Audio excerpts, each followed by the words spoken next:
আরবের পরে মক্কা নগরে যেথায় মা আমিনার ঘর, খোদার করুণা কৌশল হয়ে ঝরছে বারংবার। বালাগাল হুদা বিকামালিহি কশফত দুজা বিজামালিহি হসনত জামিউ খিসালিহি সাল্লু আলাইহি ওয়ালিহি।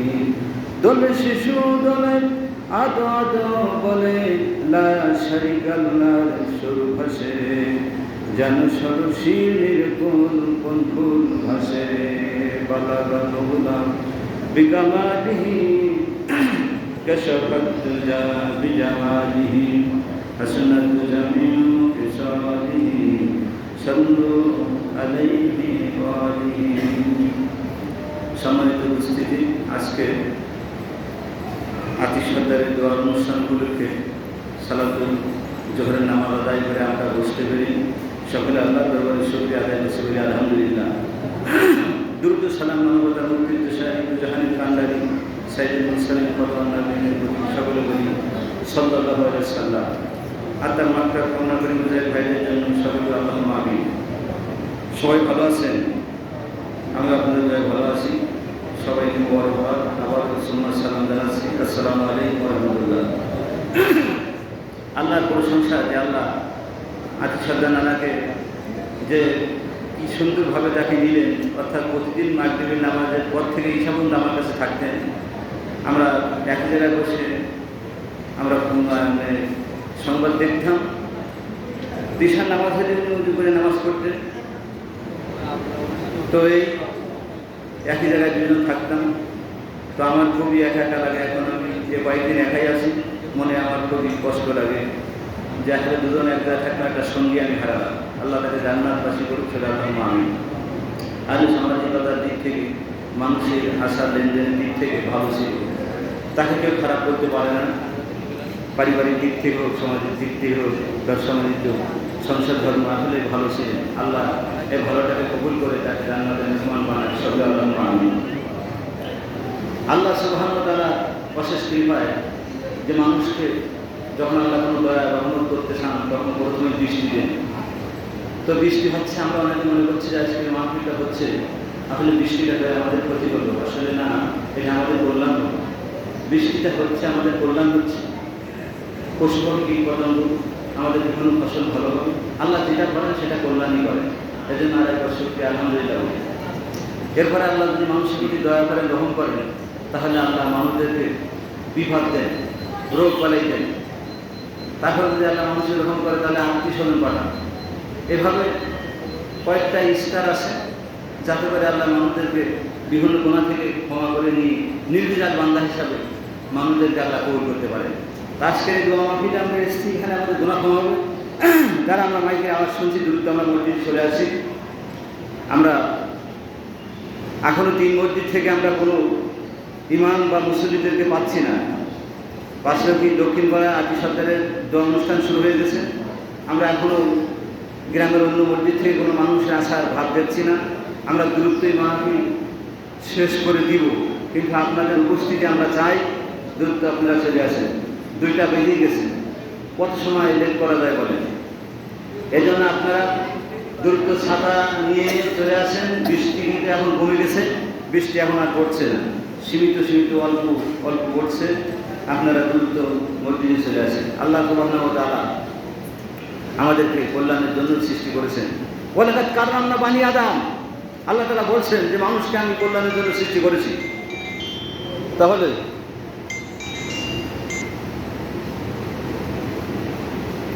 মানুষকে আল্লাহ তাআলা কল্যাণের জন্য সৃষ্টি করেছে। হ্যাঁ, দূরত্ব মুসল্লি নিয়ে মাওলানা আব্দুল মালিক মামা দূরত্ব চলে আসা হোক। আমরা মসজিদে অনুষ্ঠান শুরু করে দিয়েছি, মুসল্লিদেরকে নিয়ে দূরত্ব চলে আসা হোক ইনশাআল্লাহ। তাহলে আল্লাহ সুবহানাহু ওয়া তাআলা সম্মানিত করে মানুষদেরকে আল্লাহ সৃষ্টি করছেন। আল্লাহ কোরআনে বলেছেন, ওয়ালাকাদ কাররামনা বানি আদম, যে মানুষকে আমি সম্মানিত করে সৃষ্টি করেছি। এই সম্মানিত মানুষ একজন অন্যজনকে অসম্মানিত করতে পারে না, তাকে হেয় করতে পারে না, তাকে মর্যাদা হানি করতে পারে না, তাকে যা ইচ্ছা তাই করতে পারে না। একজন মুমিন মুসলমান যা ইচ্ছা তাই বলতে পারে না, করতে পারে না। এটা আদর্শের খেলাফ হয়, কোরআন সুন্নাহর বহির্গত একটা নিদর্শন তার ভিতরে আমরা লক্ষ্য করি। অতএব মানুষ কেউ কাউকে কটুবাক্য বলবে, এটা কিন্তু খুবই খারাপ। আমরা সামাজিকতার দিক থেকে, রাজনৈতিক দিক থেকে মানুষকে অনেক কিছু বলে থাকি যে আমরা যদি এই সেই করতাম তাহলে সব শেষ হয়ে যেত। আসলে না, মানুষকে শেষ করা, তাকে ইসলামে বিশিষ্ট করা আল্লাহরই কাজ। আজকে দেখেন যে গাজা, প্যালেস্টাইন মুসলমানদের কীভাবে মারা হচ্ছে।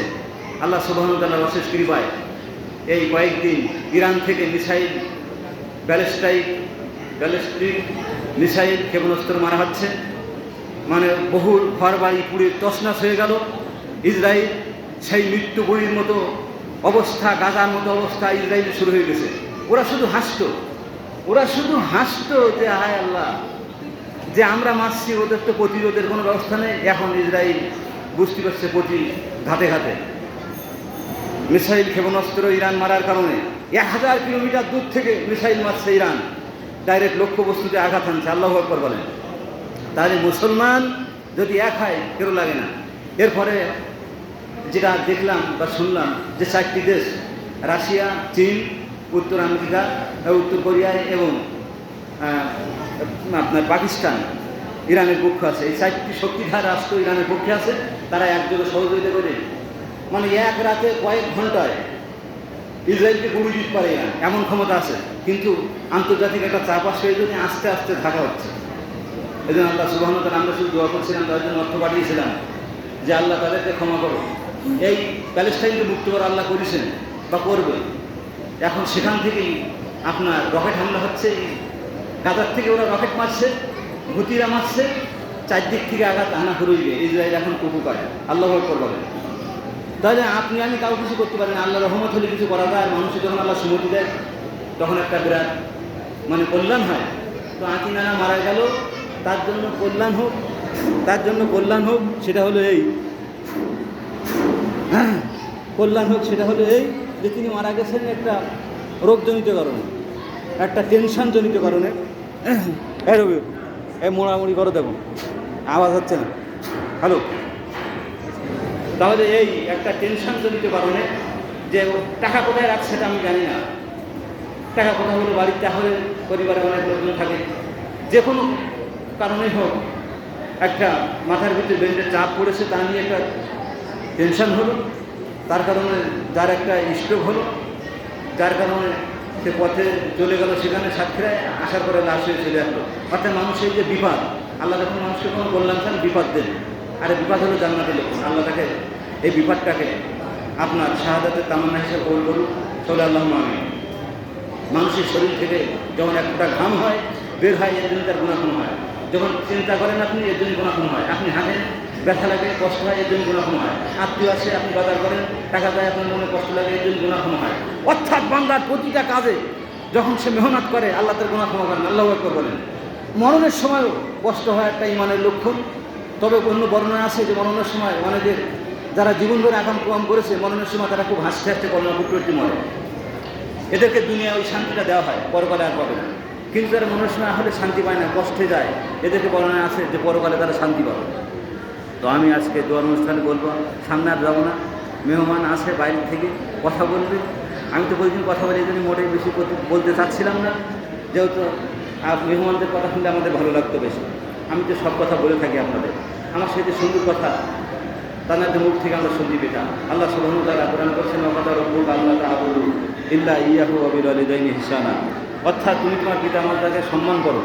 আল্লাহর পরে কোনো যদি কর্তব্য থাকে, সেটা হলো পিতামাতার ইহসান করা। তা আমরা মারা গেলে দোয়া অনুষ্ঠান দেবো বা খানা দেবো, যা করবো, এর সেইতে 100 কোটি গুণ আল্লাহর কাছে উত্তম যে ওই মায়ের হাতে পিতার গালে একটা ফল উঠাই দেওয়া, তাকে 2 ঈদে বকশিশ দেওয়া, মাঝে মধ্যে হাদিয়া দেওয়া, নতুন জামা কাপড় দেওয়া, তাদের খোঁজ খবর নেওয়া, তাদের রোগের জন্য সেবা শুশ্রূষা করা, তাদের আব্বা আম্মা বলে ডাকা, তাদের সাথে সম্মানজনক কথা বলা, এর সেই কোটি কোটি গুণ উত্তম যে খানা দেওয়া, দোয়া অনুষ্ঠান দেওয়া অনেক উত্তম। তাই বলে এই না যে আপনি দোয়ার অনুষ্ঠান দেবেন না, তাই বলে এই না যে আপনি খানা দেবেন না। এটা কিন্তু আমি অসম্মান করছি না, এটাকে আমি ক্রিটিসাইজ করছি না। অবশ্যই নুতিমুল মিসকিন, এতিম দরিদ্র হতদরিদ্র গরিবদেরকে খাওয়ানোর জন্য বা যারা অবস্থা ভালো তাদেরকে খাওয়ানোর জন্য, মানে শাদি করা বা খানা দেওয়া, এটা শরীয়তে জায়েজ, এটা করা যাবে। এর জন্য আপনার অনেক ফায়দা হবে, সওয়াব হবে। এই সওয়াব বিকাশ হয়ে ফ্ল্যাক্সি লোড হয়ে কবরে যাবে, সবই ঠিক আছে। আল্লাহু আকবার।